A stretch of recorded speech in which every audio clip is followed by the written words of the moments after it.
Good evening, everyone. Before we start the podcast, we wanted to just put out our deepest sympathies and send out all the positive vibes we can to everyone affected by the tragedy that happened in Texas earlier this week. We're not going to get political. We're not going to talk about issues like that because right now is not the time for this. Right now it's time for reflection. And now we're going to take your mind off of things for a little while, a little bit off the stresses of the world. On with the show.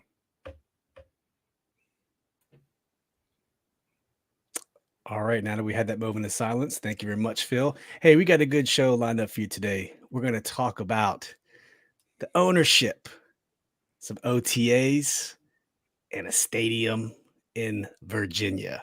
Stay tuned, coming up on Command This.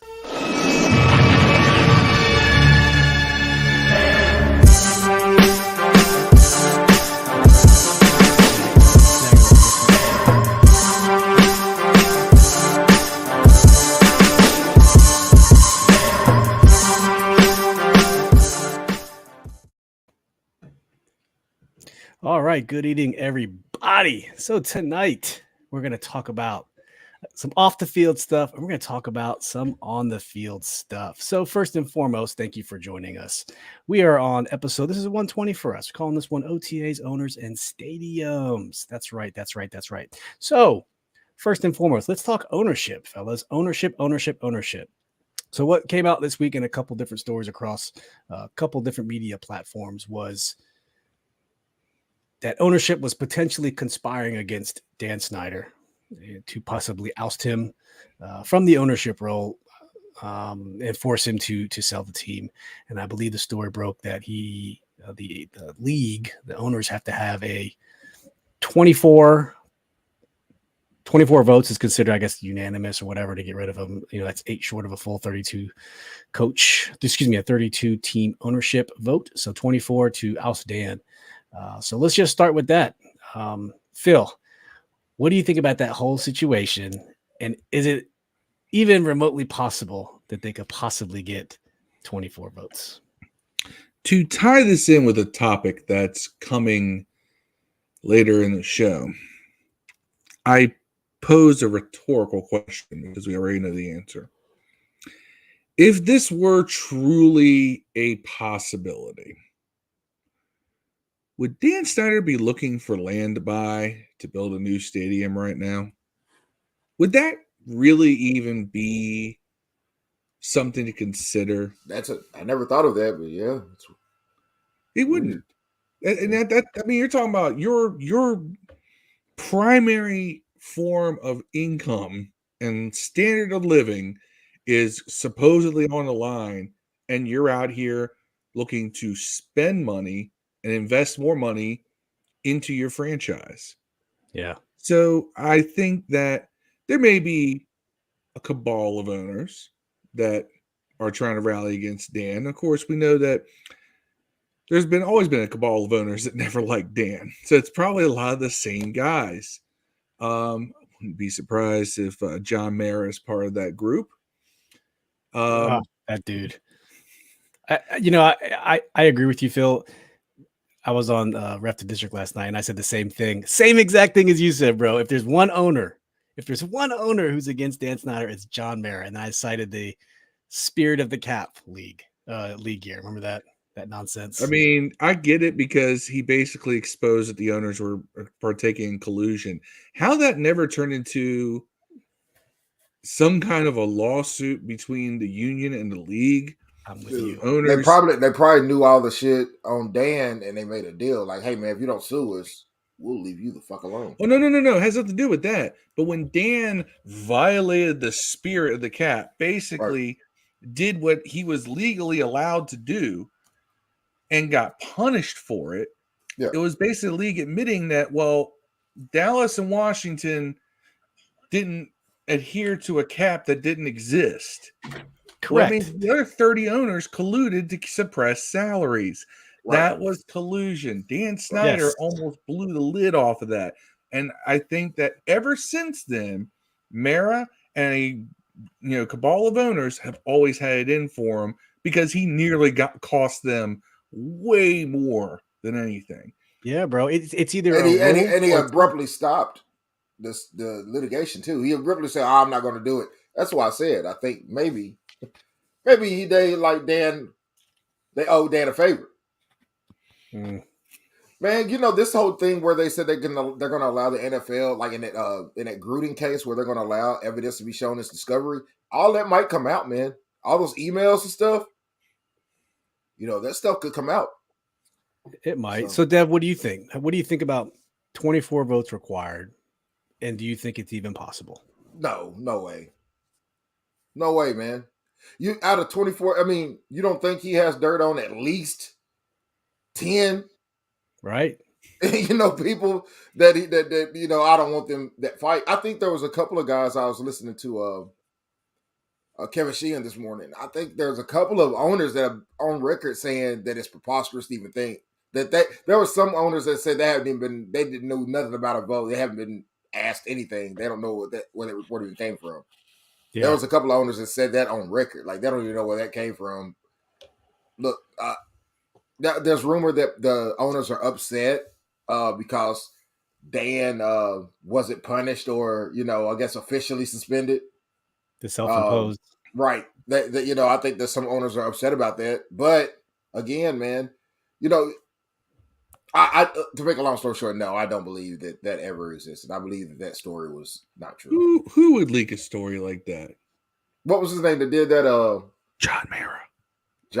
No, I'm talking about who was the one that reported it on Twitter and ESPN and all this stuff. I can't think of it. It's a dude from USA Today. Yeah. Oh, yeah. But I mean, you guys both kind of hit on it.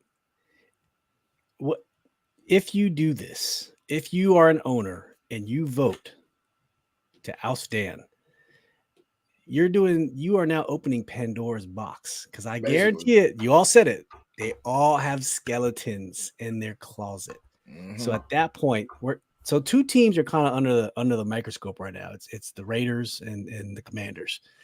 But the second this blows up, I guarantee, like, it's Pandora's box. But here's another comment though. You're amongst cohorts, right? You're amongst peers, and in their eyes, I'm not saying that from a team win-loss perspective we're terrible, but wouldn't you want to keep the worst performer around you so it makes you just look that much better? Isn't there like some science behind that or something? I don't know. I mean, define worst performer. This team's still the fifth most valuable franchise in the NFL. Yeah, that's what I mean. I'm not talking about money wise. I'm not talking about, I'm just talking about with drama. The worst image. You know what I mean? Everybody can point to him and say, perception. You may not like me. I'm not that guy. Yeah. You don't see us in the news sort of thing. Yeah, of course, we are a valuable franchise. We've made the playoffs, recently, but I think it's, hey, these guys are in the news. We're not sort of thing. Yeah. Hey, Corey, we got On the Warpath here. Welcome to the show. Owners are covering their assets. That's right. I think they are covering their assets. You don't want your onion peeled back, just like you're about to peel back Dan if you were vote yes for it. So just for that reason, I think you guys are right. I don't think it's happening. No way. No way. That money that's going to go towards a new stadium or land for a new stadium or whatever, it would be going towards lawyers real fast if that was the case. Yeah, and if you haven't already done so, go check out our man Corey Sanchez, the legend. We'll flash his comment up there again. On the Warpath. Go check him out. Great show on YouTube. Make sure you like and sub up. Get up in those live streams because Corey's the man. He does it right. Hey, Marcus, welcome to the show. Thank you very much. Marcus says, what up, fellas? Dan Snyder won't lose a team because he will sue to try to keep it. I mean, we've seen it in the past. He's not afraid to file a lawsuit. We know that. Ask the Washington Post writer who was accused of, was it slander? I think it was back in the day. That or was it the city paper? It was a city paper that got it from him too. Big time. Yeah. Although I'm sure, I don't know. See, here's the worst part. This is the thing. I would love to point to that and say, yep, see that this is why Dan's a bad guy. But we'll get to a story later that's going to me point in the other direction at the media in our town and say, yeah, they're bad guys too. We'll get to that later. All right. Well, that's a good point. I think we are done talking about Mr. Snyder. So let's move on.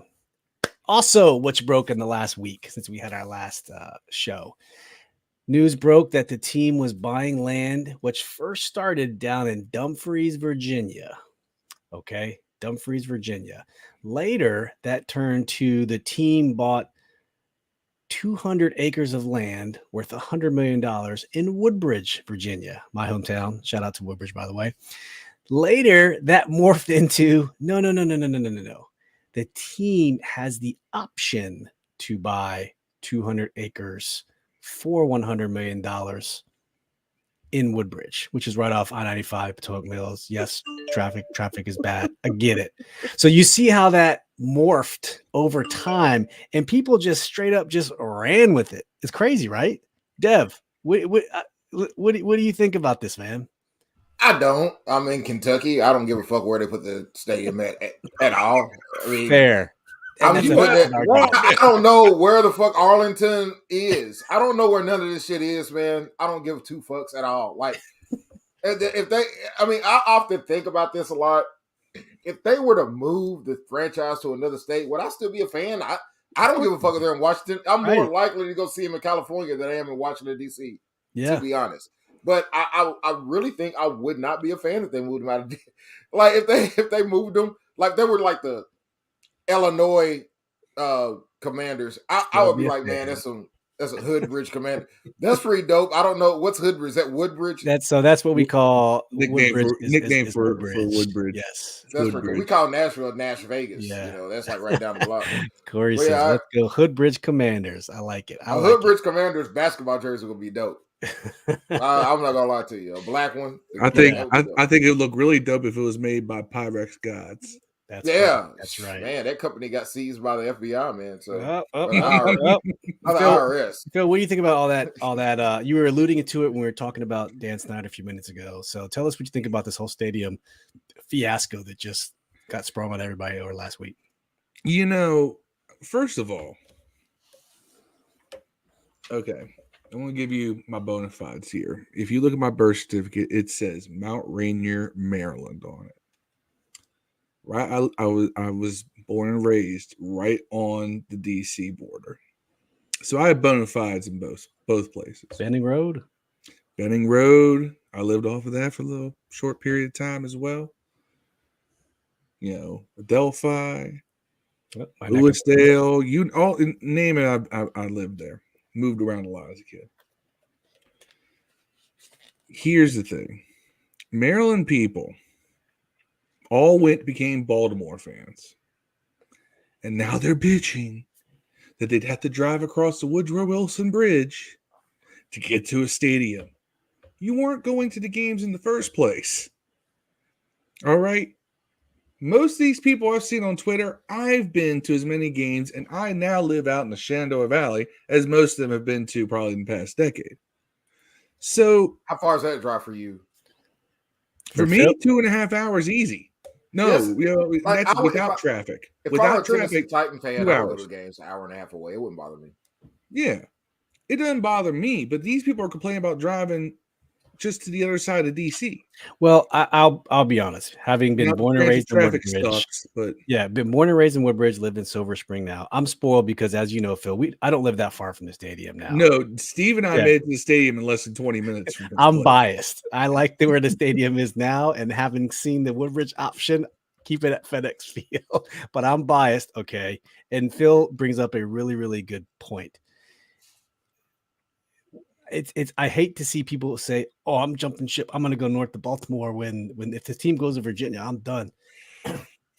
Why? It shouldn't matter. If the product is good, if you like the team, it shouldn't matter. Now, it might affect season ticket holders. I get it. For a season ticket holder, it has to be sustainable. It has to be, scalable. I can tailgate. I can just show. It has to be semi-easier. But if you like the team, if you love the team, if you're dedicated to the team, it shouldn't really matter. It's not that. You know what I'm saying? It's a little more convenience, and winning cures everything. If we were winning, it wouldn't matter where the stadium would be. Here's the thing. All right. And everybody says, well, they can just build it next to the current stadium at FedEx. No, you can't. That's a horrible location for most people, present company excluded. All right. It's a horrible spot. It really is. You're over a mile from the metro. Yeah. And it's not even like a pleasant walk. Everybody power walks to the stadium It's like to get up there. 0.87 miles exactly. It's Oh, is it 0.87? It feels like it's like I think it's a mile generically. But Marcus says it's 20-minute walk. It is. The For good the part average is human being, that's a 15 to 20-minute walk. it is, especially if you have like an elderly person or someone who's older who's bad knees. I'm not walking 20 minutes no fucking where. That's what I'm saying. It's bad. Man. If Marcus says if fucking I was shit. the team, use the land around FedEx like Dev. I live in Kentucky, but my friends who go to the game think they should build it there. So if they build it in FedEx Field where it is now, you know what? Location regardless. I think the model is what's that? Gillette Stadium. It's called Patriot Place. It's just a shopping environment, restaurants, bars, whatever it is. Just make it a pleasant location to do stuff when there's no football games going on. You need to have something for people who well, I'm not going to say can't take public transit, because if it's in Woodbridge, then yes, you're just screwed for public transit. But have something to do if you're not tailgating. That's the key. Well, here's the thing. All right, that was originally going to be the plan. Yeah, is that they were going to build all this shopping and entertainment stuff by the FedEx site. And then PG County went and zoned all of Morgan Boulevard to be residential. All right. Yep. A bunch of row homes. Yeah. All the way along. That was not. So what happened was that the original plan went to pot, which means that all incentive you have to get down there early to make this walk, well, you could cut up that walk by get there a couple hours early. You go hit up some bar or restaurant over here pre-game before you even hit the parking lot. If you're going to take the metro in, none of that came to fruition. All right, so you can blame PG County for that one. They botched it. You can't fix that at this point. And just remember, that was not a Dan Snyder move. That happened under Jack Kent Cook's watch. Yes. Well, happened. Jack Kent Cook had the right idea. He died. And during the time period in which a lot of these decisions would have been made and construction would have started and zoning and all that, John Kent Cook is fighting and trying to keep the team instead of selling it, because Jack Kent Cook, I don't know what happened here, basically dictated as well the team had to be sold. Now, that also meant that John Kent Cook could rebuy the team, but he couldn't get the group together with enough funds to outbid Dan Snyder, the Learners, or Vince McMahon. Yes, Vince McMahon bid over $600 billion for this team in 1999. That's crazy. Billion? Million. Imagine if that had happened, folks. Million? 600. No, it was 600 million. Okay, I was gonna say. Did I say billion? Million. Yeah, you said billion. He sold that motherfucker in a heartbeat. I'd have robbed it before it sold it. But anyway, point being is that a lot of mistakes were made in this whole FedEx setup before Dan Snyder came about. So Dan inherited. This is one case where you can't blame Dan. He inherited a bad situation. Now, he hasn't done anything to make it better, but granted, not much you can do with that. That's right. We do need a new state-of-the-art stadium. All right. How do I like the stadium? Does it look? I mean, I've only seen one or two pictures. Maybe it's the same one everybody's seen. I thought for a second, is that just like a color, like on the picture, or is that a red dome? I couldn't really tell, man. Okay. So here's the thing: SoFi Stadium does this. The stadium in Munich for their soccer team, Bayern Munich, does this too. The outside changes color. Oh, that's dope. Using LED lighting and screens and all that. All right. It looks when it's done right, it looks ill. Now they are talking about the mock-ups almost make it look like it's a translucent sheen that changes colors. Now that would be amazing. This is what we should be looking at this as a positive. And someone said, "Oh, it looks like a Pringle chip." Let me tell you something. One of the coolest looking stadiums in all of North America is the Saddle. One of the coolest looking stadiums in all of North America is the Saddle Dome in Calgary, and it's got that same shape. It's also one of the loudest. There's something about the acoustics that come with that too that actually helps sound reverberate. I don't know the science behind it because I'm not a scientist, but I have read that that actually does help with the acoustics. So if you want that stadium to get loud, you know, and if that works, plus it's unique. What other team has a stadium that looks like that? Is it gonna have a moat? I mean, there are some early mock-ups with that, but but there was a mock-up with a moat around FedEx. Dude, I just want a tank logo. Get rid of this funky ass hey, W. But the renderings were pretty badass. If you saw the renderings, they were legit badass. I have to you have to give me a few minutes. I have to look them up. But basically it's a practice field. It's a dome stadium and all in the same place. Shopping and entertainment district. That's the plan, at least according to the renderings, was to have all that in a plot of 200 acres, which is just would be fantastic if it actually was. A 10,000 seat amphitheater too, which means that. Go ahead. What concerts, I guess, but I'm trying to figure out. I think it only fits like 60,000. So, right? Yes, Dev, good point. They said the stadium would be 60,000 people as opposed to the original, was it 92 and some change that FedEx Field was? FedEx was originally 88, was expanded to 92. There you go. And now with all the seat removals, yep, it's 68. Yeah. So we're getting an equally large. 60,000 people makes it a more intimate event. It makes the demand higher for people trying to get season tickets. It's basically RFK all over again. You know what I'm saying? RFK was the smallest stadium in the league when they retired that stadium from the NFL, and it was 54,500. Yeah. Okay. But let me tell you something. Here's the other thing too. I think that whole saddle kind of shape on the dome is to remind people of FedEx. If you remember, FedEx had that roller coaster roof on it as well. I think that design cue is to remind you of FedEx as well and kind of create kind of that similar shape architecturally speaking, but doing it in a modern way. Yeah. FedEx, not FedEx, I keep saying FedEx, RFK. Yep. RFK had the roller coaster route. Jahi on YouTube, thanks for joining, said FedEx Field was Jack Kent Cook's creation, not Snyder. That's correct. We did say that. And thanks for tuning in. You know what? Cook had the right idea, and it just got botched again because he was dying. Yeah, Marcus says they're talking about making a retractable dome. Yeah, a dome would be great. That way you're playing in all weather. The experience is better for fans. No one wants to sit in the pouring down rain. You can host a Super Bowl. You can host a Super Bowl. That's right. Didn't they do an outdoor Super Bowl not too long ago up in New York, if I'm not mistaken? Yeah. Chicago, wasn't it? Right? Chicago. I don't know. It was a cold air, whatever it was. The first cold air ever. But okay, fellas. Well, I think we've talked enough. We've culminated about the off the field stuff. We talked a little bit about Dan, and then we talked a little bit about potential new stadium. We'll see, right? I think it was an intentional leak that maybe wasn't supposed to get leaked or got leaked wrong. But two things. Yep. Two things before we talk about this. One, if they do put a stadium in Woodbridge, immediately they need to start working on somehow getting a metro line down to that stadium. They'll probably have a shuttle. No, shuttles don't. You'd be amazed how shuttles don't mean shit.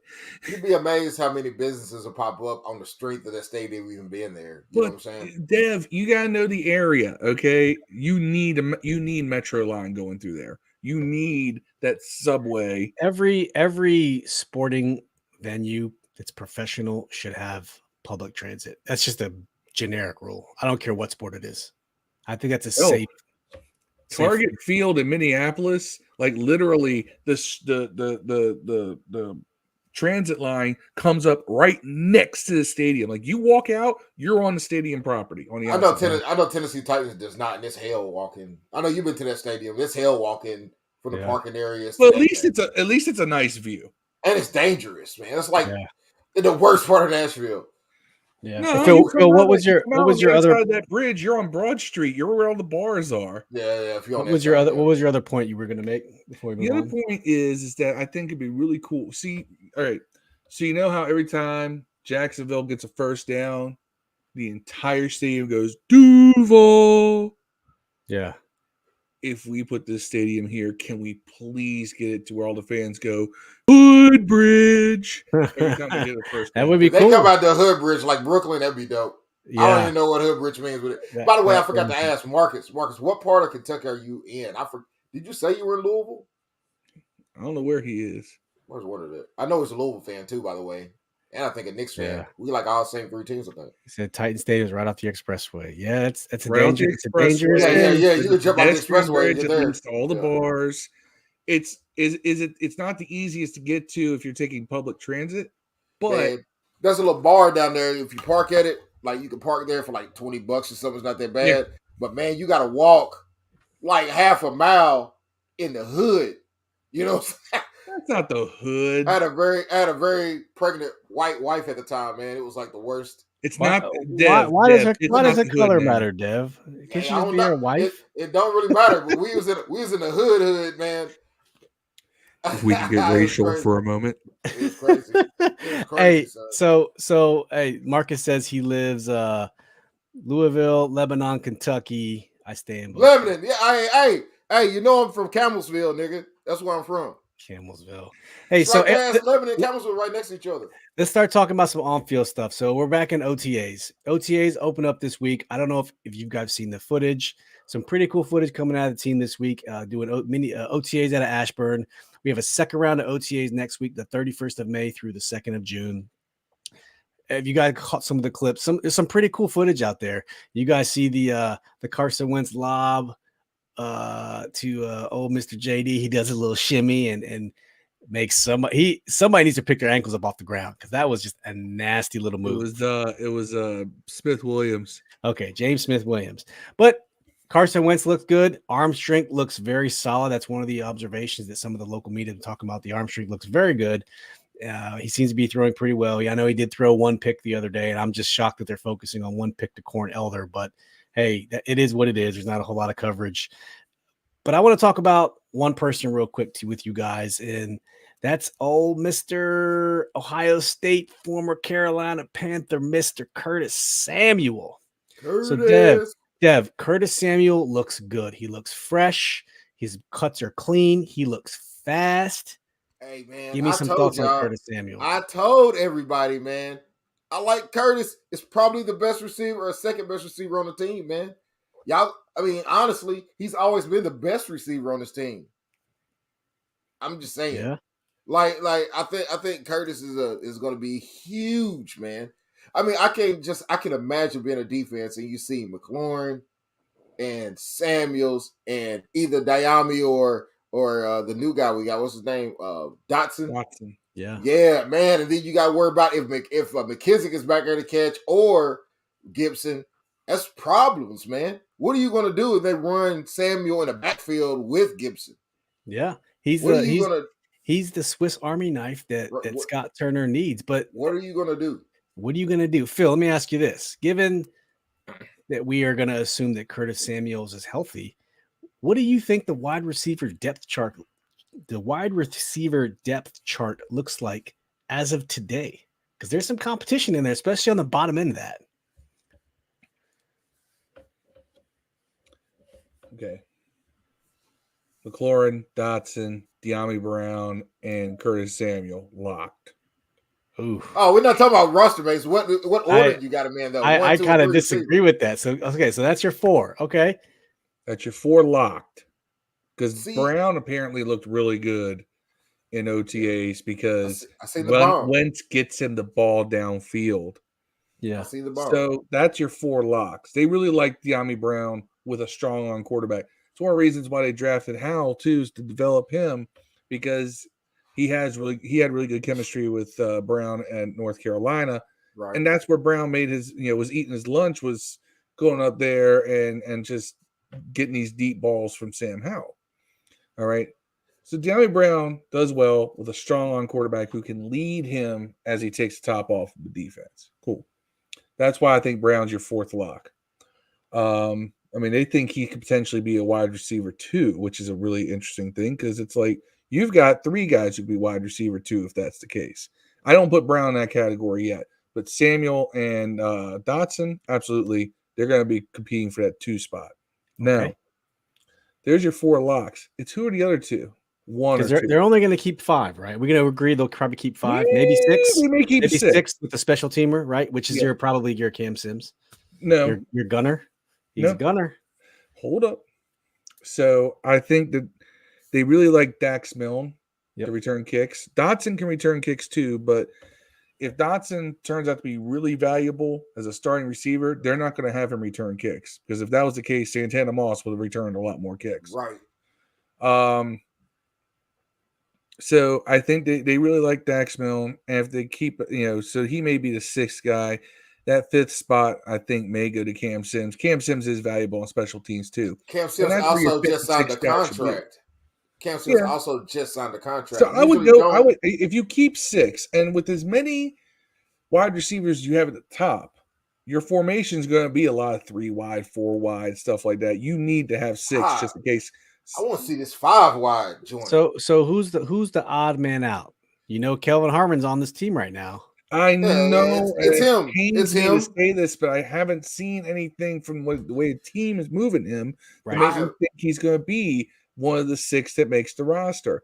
I have seen on Twitter because I love Kelvin Harmon. Hey Dev, I was talking to Nathan on Ref the District about this yesterday. If Kelvin Harmon makes this team, I think he gets Reed Dowdy status. Man, listen.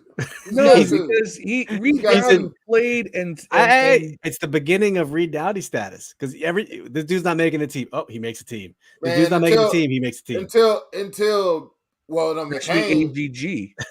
Is Aaron Colvin still on the team, bro? No. Okay. No. Marcus says he hears Harmon is playing well. I haven't heard anything. Yeah, I haven't heard nothing. I haven't heard anything specific about Harmon either. Dev, what are your comments? Piggyback off of Phil. Given what we know about the wide receivers, what do you think the depth is, and who's the odd person out?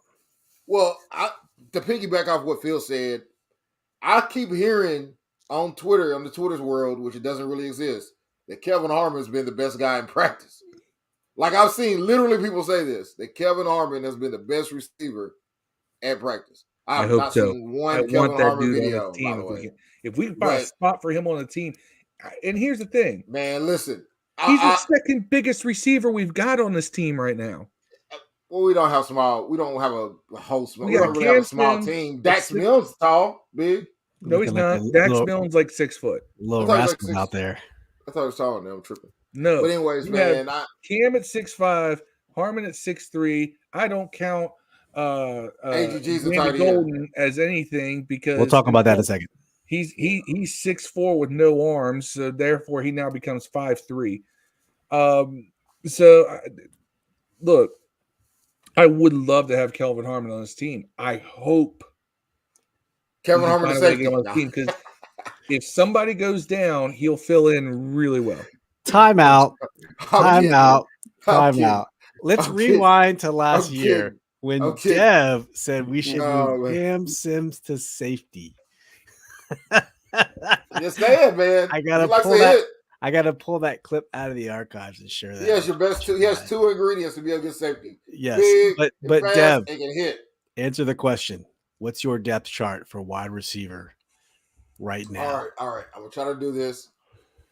McLaurin, obviously, Samuels, obviously, and Dotson, obviously. I think that Samuels plays the slot in this situation.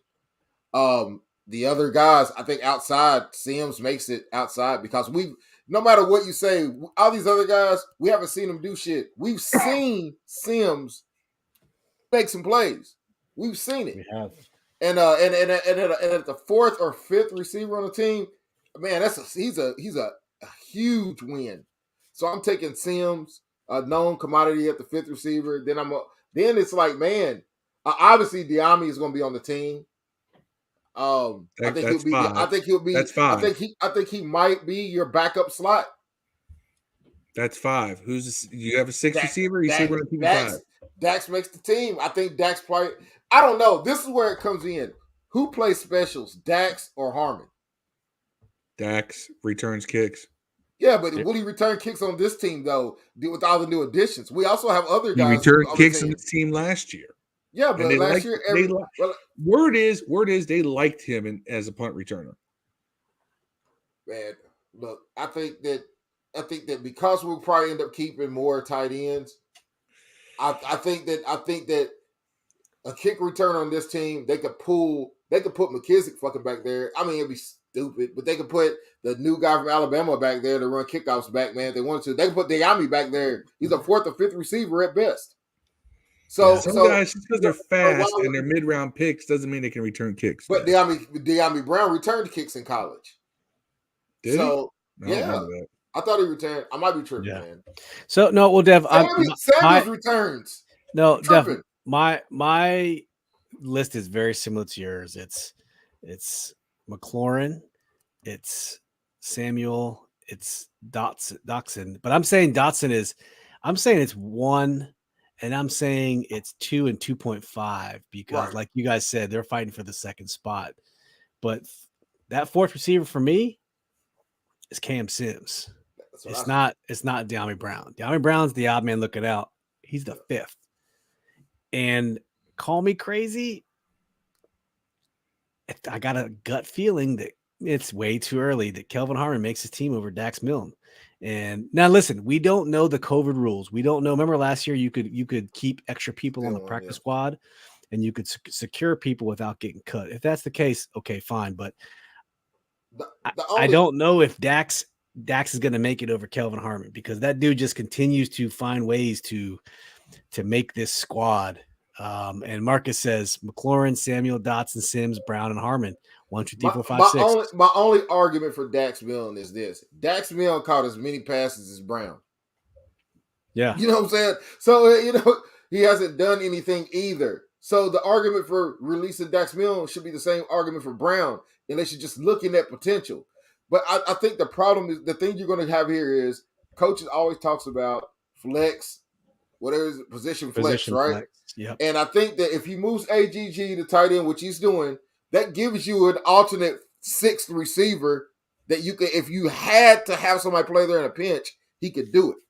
I mean, it makes the argument where you don't have to put the uniform on and line up. That's about it. That's what I'm saying, though. A lot of teams don't have six receivers that can do that. Well, let's that's the next topic. Let's go to that topic right there. I think that when you usually in the NFL, if you switch positions, they usually don't cut you. We generally don't see that. They usually don't cut you if you switch positions. Yeah, so that's a good segue. That's a good segue. Let's talk about the tight ends now. So Logan Thomas coming off the ACL. We don't know exactly when he'll be back. We haven't got a timetable on his return. I imagine he'll be probably somewhere halfway through the season to be safe. We don't know. But tight end room is looking like John Bates, Cole Turner, Sammis Reyes, and now the legend of Antonio Candy Colton, the guy who I have had so much faith in. And then we also have Sammis Reyes. Sammis Reyes, the athletic specimen out of Chile, who now is on this team. So move him to safety. Dev, I'm going to start with you this time. What do you think the tight end room looks like? Because let's all come to a number. They're probably only going to keep 3 tight ends or 4 tight ends. All right. I don't know. I think they're keeping 3. I would like to specify I'm higher than Giraffe Pussy when I say this, but I'm going to go with Thomas, Bates. What's the new guy? Cole Turner. Cole Turner, Reyes, and AGG. I think that we start the season with Thomas on IR, though. Yes. You know what I'm saying? So that's going to leave at least the first 6 weeks of the year a chance for AGG to stay on the roster at tight end or Reyes, whichever one of those two normally might not make the roster is going to make it because of that. They'll have that window to assess. And, honestly, we'll probably have an injury or two, man. So you never know how that's going to work out at tight end. But I think those are the guys that's going to be on the team week 1. Okay, that's fair. Phil, what about you? Okay. I think it's going to be Logan Thomas, will be on this roster, obviously. Cole Turner, John Bates, and maybe Reyes if they feel that they got enough in there to still work on it. He'll probably be practice squad still.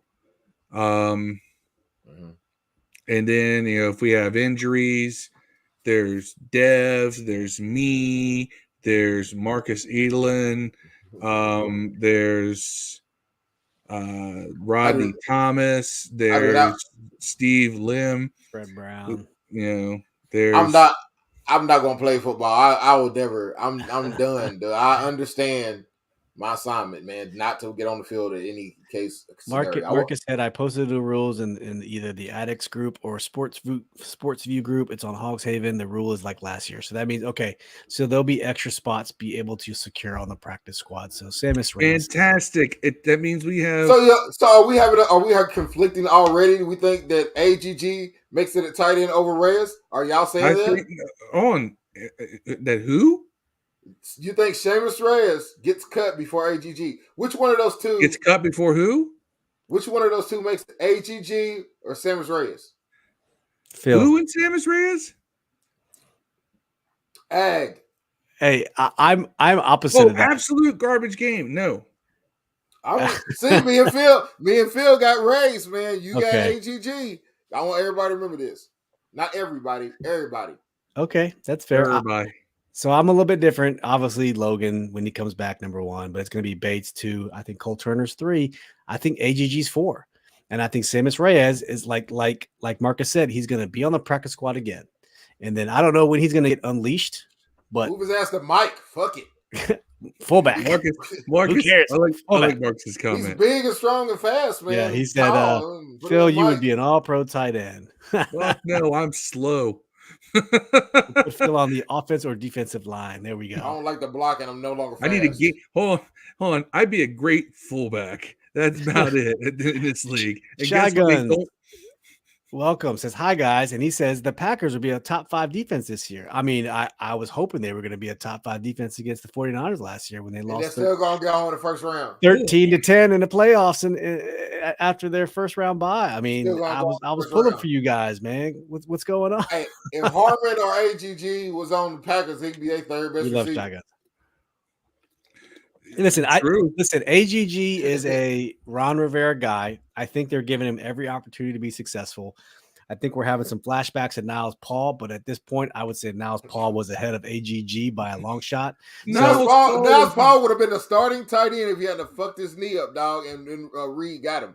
Took his job. Yeah. He was the starting tight end, bro. He was. He bulked up too. He bulked up that offseason. That was his year, man. He had all offseason to prepare to be a tight end. I'm with you. I fucking love Niles Paul, man. I love him. Yes. Nebraska, right? Nebraska? He's Nebraska? Right. Yeah. That dude was dope. I like that dude. He went Niles Paul, the thing on him was, he's going to be a big speed receiver, and it ended up becoming a tight end for us. And had he not gotten hurt, he probably would have been a pretty good one. Yeah. Yep.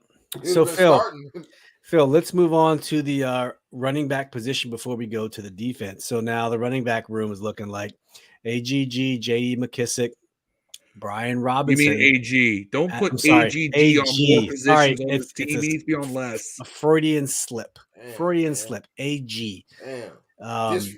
Brian Robinson and Jared Patterson. There's no way in hell they keep 4 running backs. So Phil, what's the pecking order? It's going to be Robinson, Gibson, McKissick. Whoa. Robinson has 1? RB1? No. Okay. Oh, I thought. Okay. That was breaking news here. I was like, No. Okay, I'm sorry. I didn't put it in order. It's going to be Gibson and Robinson in the back doing most of the actual run game. McKissick as your third down back. Fair. Like Patterson, Patterson, I don't know if he's practice squad eligible. If he is, he'll go practice squad. Yes, if he's not, first 2 years, I think you'll be practice squad. I don't know. I liked McKissick running about in the backfield every now and then, man. I think it gives you a more of an element of surprise because now when he's in there, you obviously know we're going to pass it. That's how I would feel. You know what I'm saying? I just wonder. Cool. He can get 40 carries. Man, I'm just wondering the course of the game, working him in as a running back one every now and then, man. I wonder if that would not. I wonder if that's more beneficial than to just have him only on third or down in distance. You can run them. I mean, they did that last year where they would just, in a Withdraw. spot check moment, just give him a carry that you didn't see coming. You can do that, but that's not his primary role. I like to see him split out a little bit too with a running back in the backfield every now and then. Just have them both in the backfield and run him out. That'd be pretty dope.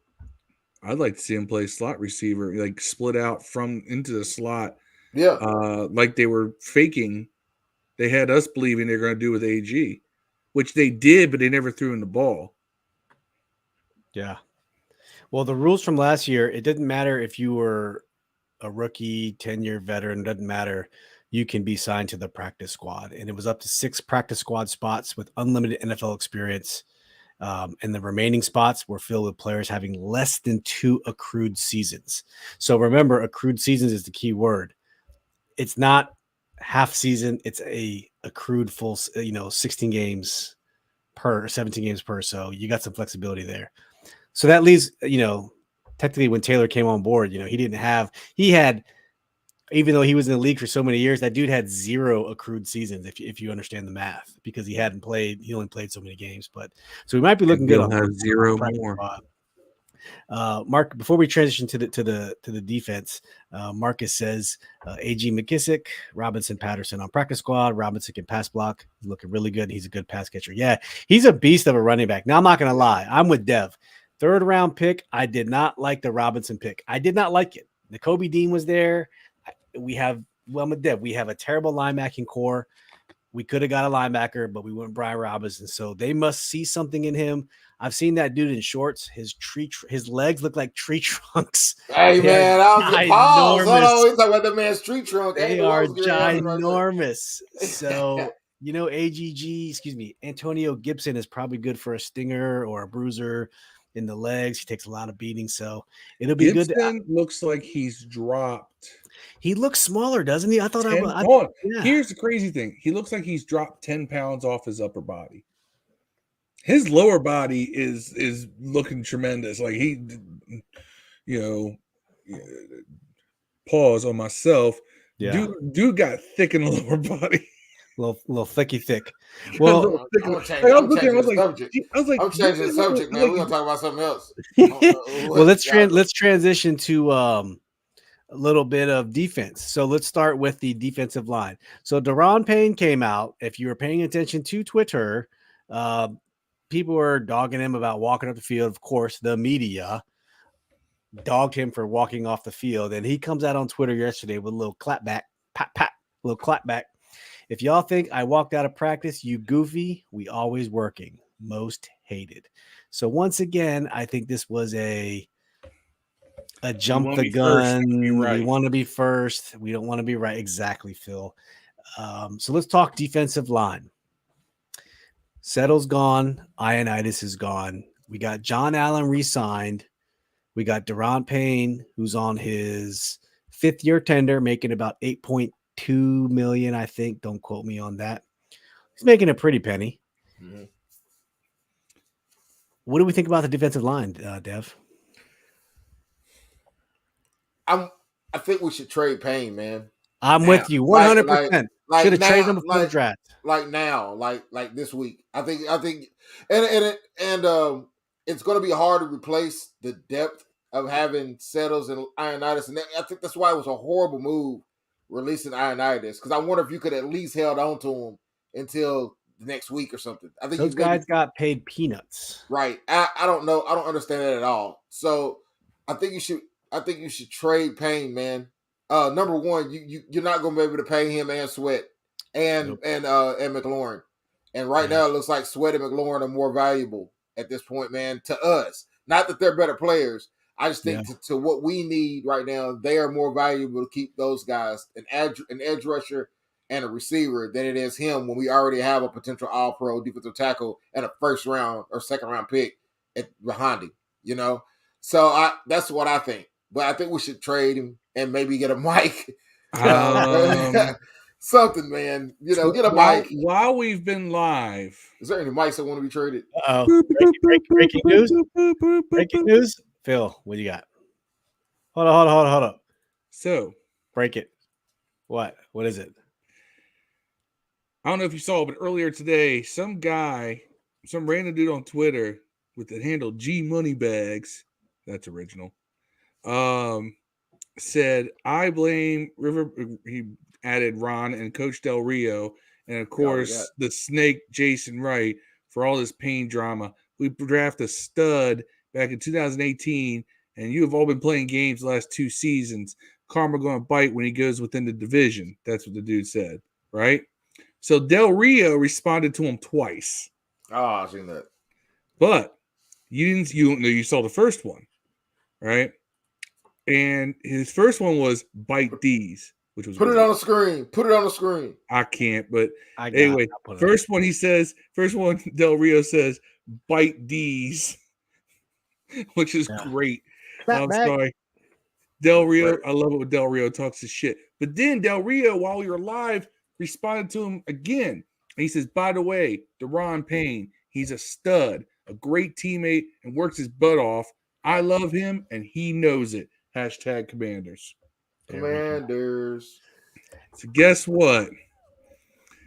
I don't think he's going anywhere. No, he's not. And you know what's funny? When you heard the whole bite these things, Great. on Retro District last night, someone said, "Hey, you guys should have been Command D's," and I was like, "Well, it's funny you mentioned that. We kind of talked about Command D's, Command D's, but we were like, you know what? Not really the most professional sort of thing, but damn, that's we smoke weed and talk about, you know."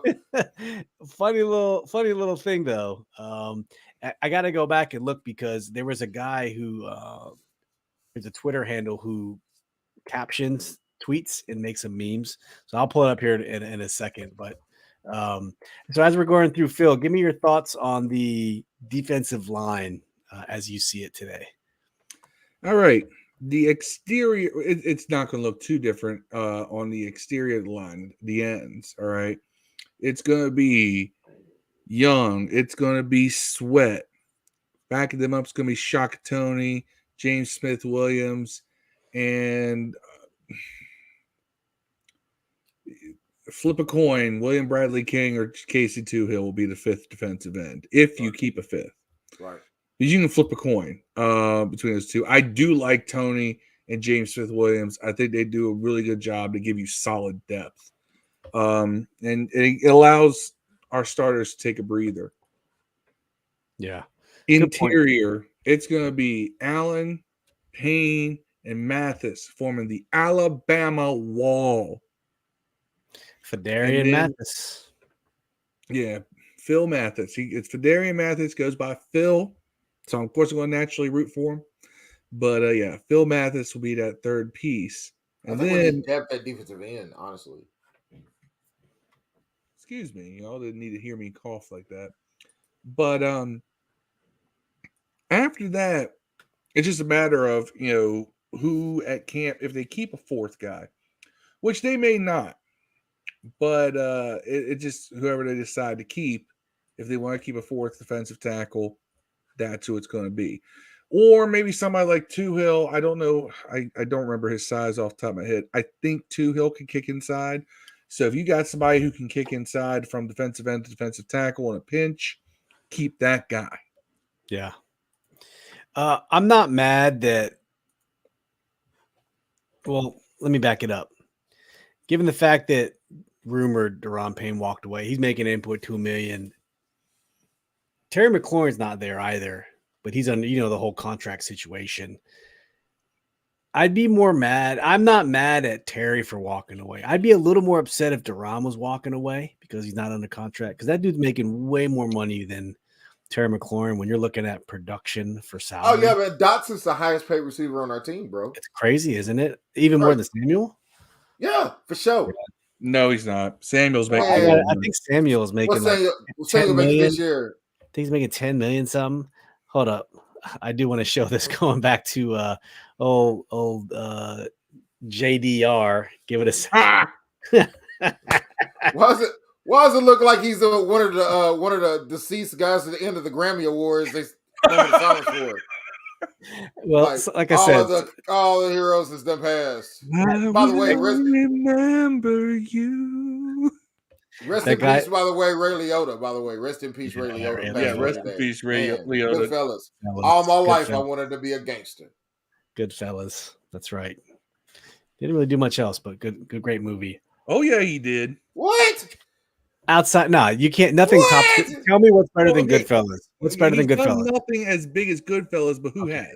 That's what I'm saying. That's hold why. on, man. Hold on. I'm going to kill that argument. Hold on. Goodfellas. You think he had a better movie than Goodfellas? Man. A better movie? Hold on, man. No way. He was in Blow. He was Johnny Depp's father in Blow. Fuck yeah, Blow is close. Yeah, but he had like 3 lines. Come on. I like Sin City too, though. But let me go. Marcus says, I believe we will sign a veteran defensive tackle because we need depth, but Sweat has 2 years left on this deal. I think Sweat has only 1 year left on this deal. I thought, right? This is his 4th year. Got to be coming up soon for his extension. It says he was funny in the movie with Seth Rogen. Man, Observer Report, that shit was dope. Yeah, I've heard good stuff. Yeah. I have not seen that movie, but I've heard nothing but good things. Wild Hogs, bro. Wild Hogs. He was the biker gang leader. I remember. Wild Hogs. Really I remember. But so my thoughts on the defensive line, I'm with you guys. I don't care. I mean, Deron Payne, he's going to be great, but I wish he would have kept Ioannidis or Settle. Those dudes got paid peanuts in their other respective teams. So you should have shipped Deron Payne before the draft. Because now you would have had the money to keep Settle and Ioannidis for depth, because those guys are great defensive line additions. So it is what it is. Let's finish up this episode with DBs and linebackers. So DBs are bad. Excuse me. Linebackers are bad. We got probably Jamin on the outside. It looks like we're going to have Cole Holcomb in the middle. I think that leaves James Smith-Williams on the outside, or Mayo on the outside, Hudson, Kaliki Hudson, and then in the defensive backcourt, Bobby McCain just re-signed. We don't have Kyle Hamilton, clearly. We got Cam Curl. We got the other safety out of now I'm having a brain fart that we picked up in the late round. Alabama, right? Penn State. Penn State guy. Penn State, I'm sorry, yeah. He's going to Hold start, by the way. Going to start? According to coach, he said he's a starter. What? He said those words, bro. These God's words, not no hustle. Malcolm X. I'm telling you, okay, can I get into this? I'm going to tell you how the base defense, all right? Base defense is it's going to be like this. You're going to have it's going to be a nickel. It's going to be a hero back defense. Buffalo nickel for the normies. Just say catch radius too while you're at it. Position flex. Anyway. Percy is the guy I was talking about. Yeah, Percy Butler out of Louisiana. Yeah. Percy Miller. Percy Butler. I always get Percy Butler and Jacoby. I was like Percy Miller out of Louisiana mixed up. Anyway, Percy Butler. You're gonna have 2 linebackers starting. It's gonna be Davis and Holcomb, right? Both are fast, and you need fast linebackers in a base nickel. Cam Curl is going to take over the Landon Collins role. All right, he's going to be that hero back because he plays well up on the line. I think he'll be better at it. I don't know better because Collins was really good in that role, and then he got hurt. But you have Cam Curl up in that role. You're going to have your two safeties playing deep are going to be Butler and McCain, and then you have your corners, which is going to be Fuller and Jackson. Yeah, I think Ron said Butler going to play that Buffalo nickel. He's not big enough. See, I think it's like, what big is he? Like, he's a huge guy, right? Am I tripping? No, Percy Butler is 6'1", 190. Wow. He is not playing up on the line. Not a big dude.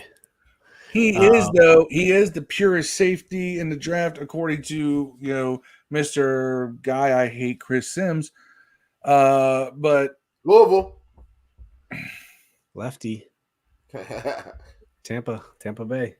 Trash. Anyway, no, but I mean Butler came in with high regards being a pure safety, right? A lot of the safeties come out of college get a lot of this, the burn in the media are the guys who play close to the line, those hybrid guys, right?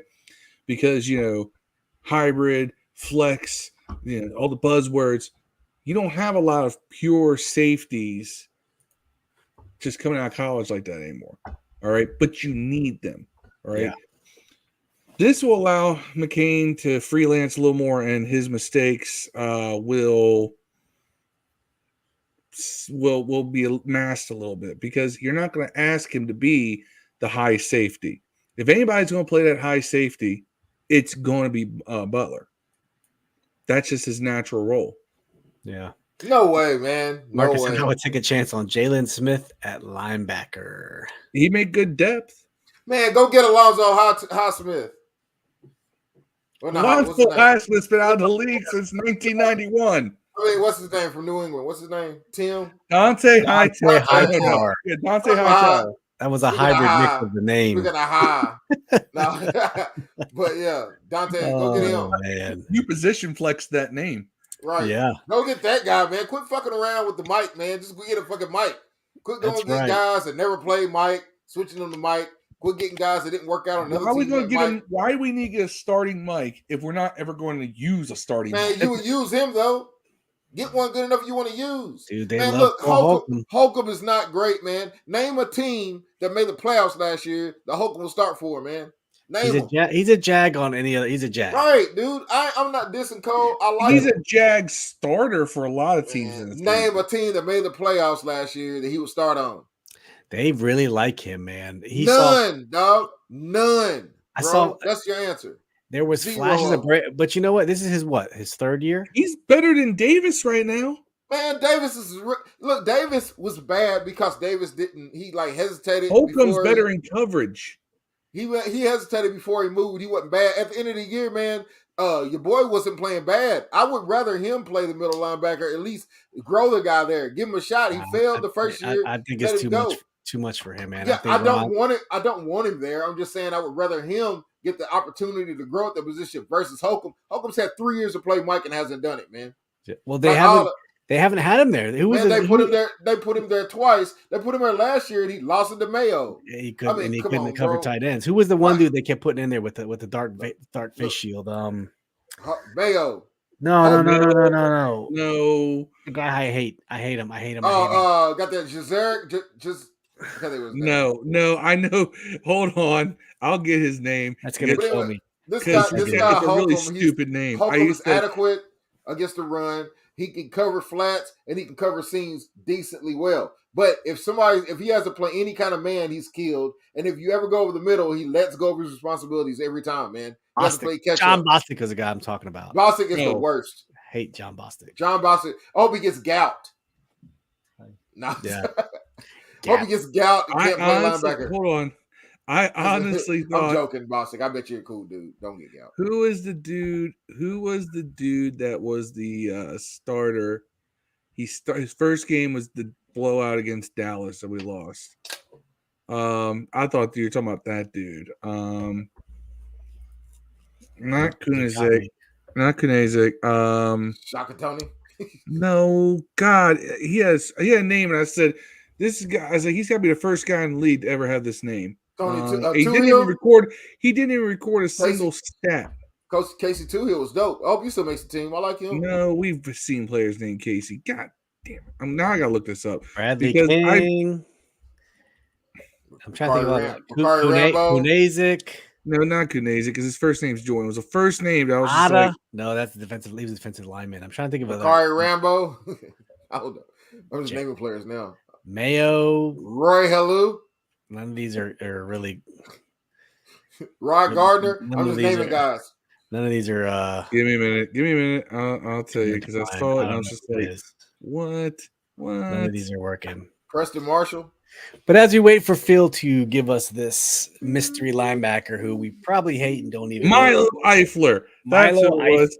Eifler. Milo. Yes. I said, this got to be the first guy in the history of the league to ever be named Milo. You ever saw No the one movie named Bad? Milo Starts. You ever saw the movie Bad Milo? No. It's about No. a dude that lives in a dude's asshole, and every time he gets mad, he comes out and defends him and goes back in. It's a Come real movie on, too. dude. It's got real people. Come It's on on, HBO. man. It's on HBO. It's called Bad Come Milo. on. I'm not joking. I'm not joking. Please Well, that watch it dude now. played like he was in someone's ass last It's year. got real actresses and actors in it, like real people. It's a good movie. It's funny. It's a comedy. It's called Bad Milo. I'm not joking about this. Milo Eifler played, listen to this, 3 games last year and didn't record a single stat. There you go. Man, what's that? Mail was Aaron Coleman has played 20 years in the NFL and has no interceptions. Hey, Shotgun says Scary Terry won't be there next year. You heard it first from me. If y'all remember when we had Keith and Rio on this show, Phil and I were talking about this privately the other day. I still think Jahan Dotson is the Terry McLaurin insurance policy. Listen, man, there's a good chance Terry is gone. He'll be here next year. He'll be here next year because they'll franchise him. That's stupid. And if I'm Terry, I want that franchise tag because it sets my floor. It sets my floor for salary. The problem with Terry is this, man. The problem with Terry is Terry will be 28 years old. He's 26 going into this year. Yeah, he'll be 27. His contract ends. He'll be 28. Yeah. So he'll be on his rookie deal coming up his first contract, 28, where most guys are on their second contracts. So what he's got to do is make this one work. He's got to get the bag. The best choice for Scary Terry is to take that fucking franchise tag, dog, and don't get hurt. I can't blame him for that. I really cannot blame him for that. He's got to take that franchise tag and not get hurt, and maybe try to get 2 out of it. Yeah. You know what I'm saying? But I don't think we're gonna be making those mistakes anymore. I don't think we'll give him 2, but I think he should want 1. I think Washington should give him 1. It'll be their best thing too. Their best thing would just be to lock him up now. But and here's the thing. But you know, right? What do you pay a receiver who's extremely good, not Pro Bowl level yet because he hasn't done it, but he's good. And Pro Bowls are based on votes. You say that now people always say that Pro Bowls are based on votes, but here's the problem: is they definitely tell you who is the best in the league at the position. You know, if they didn't matter, how come he ain't getting none of them? It's a popularity contest. Right. That's what it is. If it didn't matter, how come he ain't getting none of them? We're the 5th richest franchise in the league. We're pretty popular, bro. That doesn't make any sense. No, we're the 5th richest in spite of ourselves. Let's be real. Name any of those Pro Bowl receivers that made it he's better than. Who made the Pro Bowl last year? He's not better than any of them, bro. It doesn't matter. The team missed the boat on signing him because the money's going to be way up there. They could have signed him in offseason for below 20. Now they're going to pay over 20. They're going to pay over 20. Man, you got to give me 25, and Brown got 25. Robert Woods, excuse me. Not Robert Woods. Christian Kirk set the market. He's first one signed, $18 million. And that dude's a wide receiver 2. Christian Kirk. All right. Stephon Diggs got 24. AJ Brown got 25. Not better than any of those 2 guys. Nope. Tyreek Hill's making 30. Not better than him. Devontae Adams making 28. Not better than him. So you're going to pay AJ Brown's 25. Christian Kirk is 18. Right. So that's where your market is right now. Stephon Diggs is 24. Man, so he's not better than him. You got to give him like 21. You got to give him over 20. Why would you take 21 when you can take the franchise tag make more than that, though? That's what I'm saying. That's what I'm saying.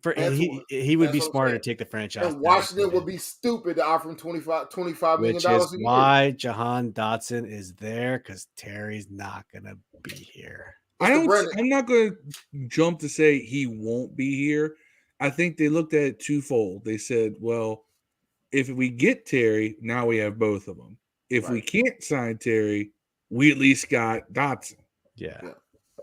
And that's smart. That's smart. All right. Let's give this front office a little credit for being smart. Prepared. They have to sign Terry, though. I mean, they would be. I want him to sign Terry, but I'm just saying, like, there's no way I can offer him $25 million, bro. Like, I don't feel comfortable with a dude that never got any accolades at all. in history Yeah. giving him $25 million, dog. Well, he's also had. That's all pro receiver money, bro. That's all pro He puts up NFL, all all pro number one. stats He does not. with shit quarterbacks. He does not. I would also well, say, you look can who's argue throwing that. You him can the argue ball. that. Hopkins put up big stats with crap quarterbacks, man, before he went to fucking Arizona. Outside the 1 year with Watson, you know that it's an elite receiver. All right, is an and elite you think receiver, Hopkins bro. is an elite receiver, so you just made my point. Yeah, but that's what I'm saying. That's what Terry's not. That's why you don't give him the same money you give Hopkins. That's what I'm trying. But that's what's getting ready to How happen. is Terry not? You just said that just like Hopkins, Terry put up Pro Bowl numbers with crap quarterbacks. Terry has not put up Pro Bowl here. numbers, bro, or he'd be in the Pro Bowl. He ain't put them up, man. Terry don't have that kind of swag. That's why people don't vote for him. Like I said, go to the NFC East and then Pro Bowl receivers. Name one he's better than. Hey, Godwin's making 20. I think Godwin's a good comp for Terry McLaurin. Is Godwin better? Is Terry or Godwin better? He had Brady. It's really hard to say. Right. Mike Williams making 20. Is Mike Williams better than Terry? He's in the West though. He's in the East though. DeAndre Hopkins is making 27.5. Excuse me, 27.250. So I will say DeAndre Hopkins is better than Terry McLaurin. You give me an option. Yeah, they're better than all of them. It ain't no question. But I'm just looking at contracts that were signed in 2022 because that's the most important, right? What's the latest deal signed? So you got Michael Gallup made 11.5. You have Allen Robinson making 15.5, which is kind of suspect, but he must have settled. He's only 28. Mike Williams making 20. Chris Godwin making 20. That's when they should have got on the Terry game. They could have got him at 20. Allen Robinson also is now going on a second contract in the same age, basically. Yeah, this is Terry's second contract. Right. This is Terry's, yeah. No, Allen Robinson third contract. That's what I'm saying. He's got two he's got 2 cents. He's been Terry's got to take as much money as he can. By the way, Shy Gun says Terry won't be here next year because he wants Aaron Rodgers to finally have a decent receiver to throw to. But think about it. But think about this. Packers got a bunch of first round picks, bro. Why wouldn't you trade him to the Packers? Never sign them again. Why wouldn't you trade him to the Packers, Terry? If they gave you a 1 right now, would you trade Terry? For just a 1? Yes, yeah, I would. Yes, I would. And I would hate it, man, because I love Terry, man. Yeah. But the chances are you're gonna have to overpay Terry, man. You're gonna have to do it. Now it might end up being a bargain in the end of the day, but that's a big risk, man. To say, man, I got Dev's over here giving up a show for I don't know. Man, look, I love Terry Dog, but until I see accolades and you get the same shit $25 million receivers are getting, I can't give you $25 million, bro. Shotgun says, I don't want them. We don't need them. I'd rather have somebody. Hey, man, there are some chicks you take to McDonald's and some chicks you take to Red Lobster get the cheddar biscuits, dog. Well, Terry ain't getting the cheddar biscuits right now, dog. Now that we could arguably have our first ever franchise quarterback in the history of the team, arguably, right? Terry is going to ball out. Man, you're going to see what Terry can do. And Dev is going to cry when we lose him. No. At the end of this year, man, I think Terry will be worth that much. I'm just saying right now, until I see it, I can't do it, man. But I think Terry has a chance to be worth one of those top 5, 6 he made Taylor Heineke look competent. I think Wentz is going to go the fuck off, dog. I think we're going to see 2017 Wentz, dog. Because some people are hating on him. He's got too big of a chip on his shoulder. I don't know. I'm not a Wentz fan per se, but I feel like Wentz is going to ball out. And I think Terry is going to be the recipient of that in large part. Good. But I would trade him to wide receiver, better pick when I clause. That's true. True. All right, fellas. Well, let's shut this one down. We talked a lot about some off-field stuff with the ownership and the potential vote. And we talked about the stadium and Dumfries and Woodbridge and how that was a media debacle they got released. And then, went over some good what we see going on at OTAs and how we seeing some position battles going on at camp right now. So overall, I think we are on our way. It's only not even June yet. It's only May. We have the second round of OTAs coming next week, and then we got a bunch of mini camps coming up. So lots of good football coming our way. But in the meantime, in the off chance we don't have any drama or lots of topics, tune into our Tuesday episode. We've been recording some top 5 Tuesdays. We were expanding a little bit out of some Washington Commanders content, trying to get into different subjects of what we like, what we don't like. We've done top 5 Tuesdays for the best sports movies ever made. We've done best video games ever released. We just recorded the top 5 best TV show theme songs, and we got a bunch of other top 5s coming your way. So check those out on Tuesdays when those will be released. But we thank everyone for tuning in. Shotguns, Marcus, Corey, everyone who came in the comments and gave us some love. Jahi on Facebook. And we really appreciate you guys. Shotguns, one more question. What do y'all think about changing your team to Virginia Commander? No, it ain't going to. It will never be Virginia. Even if it's in Virginia, it's still going to be Washington. Y'all going to be the Wisconsin Packers, motherfucker. Fuck you, man. They hey, block him. But hey, we thank you all for we do some shout outs. Anybody got any shout outs? Yeah, what do y'all got for shout outs? Louisville Commanders. Louisville Commanders. We're gonna get okay. Shout out to my son Ben, the trader. I call him that because he's a Titans fan. He got his learner's permit yesterday. Oh snap! Sniz out. Is that a good or a bad thing? Hell, I'm thinking it's about time. And he actually waited. He wasn't in any rush to do it. He passed on his first try, but I'm thinking good because when you get older, you can drive your old man around when he decides he wants to go hit the bar. I use my kids for that. Worry about paying for an Uber. True story. I got adult kids. It's the best thing ever. I make them do all kinds of crazy stuff, drive me around, all kinds of stuff. Oh, believe me, don't think he's not going to. Don't think he doesn't owe me for all the times I've taken his ass somewhere. That's right. Give back, son. Any other shout outs, fellas, before we close it out? My son Natravian graduated high school Saturday at Dildo Arena. Yeah, congrats, man. Yeah, high school student. Yeah, and I was on social media flexing his sock game. Then he had some nerve. He had some nerve to ask me for some money to eat yesterday. I'm like, dude, you're an adult, man. Ain't no more freeloading. You know what I'm saying? It's time so you out of high school. You can't ask no more money out of high school, dog. Them days is over with, man. You can wash his car or something. Tripping. Figure it out. Yeah, this is my first episode back since graduating from my master's program on Thursday. Sorry, I missed you guys last week, but I was out. Right. You know what? They even wrote that down. I totally missed it. Graduating. But yeah, man, it feels good. Lots more free time on my hands. Hopefully bring everyone as a collective group that the Commanders podcast some better content. That's our goal, man. I'm still not calling Massa, though, letting you know it. No, and I don't expect it. All right. Well, it's been great. We'll catch you guys on Tuesday for a top 5 of some sort, and then we'll talk some Commanders next Thursday. So until then, peace and hail.